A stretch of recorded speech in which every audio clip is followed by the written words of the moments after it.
I do not have any kids. And part of that is because I'm afraid to have kids because of the mental illness that runs in my family.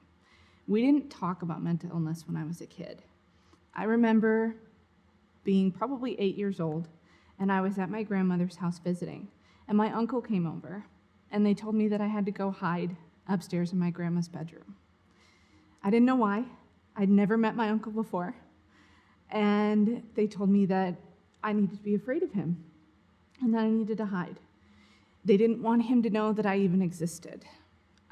Came to find out that he had been diagnosed with paranoid schizophrenia, and he had actually tried to kill my father long before I was born. So he didn't even know I was alive.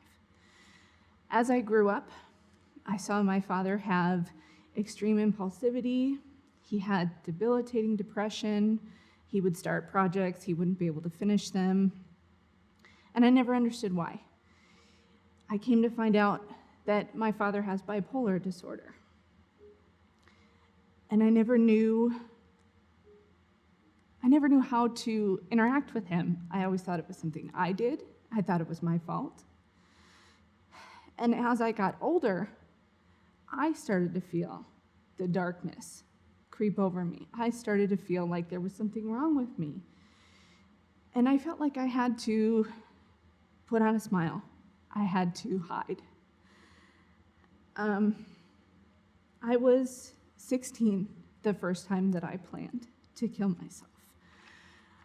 I felt like I was different. I felt like there was something wrong with me. I felt like nobody would miss me.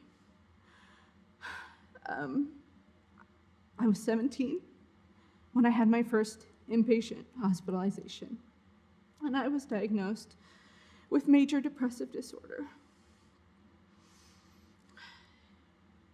We started a series of medications, and over the years, I've tried dozens of combinations, different pill cocktails, trying one or the other, mix and match, trying to see what would work. Some of them worked for a while. Some of them made me feel worse.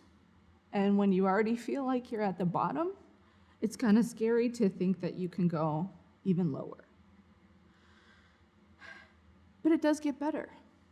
It does get better. And that's really what I want people to know, is that I am a kid, not just I was a kid.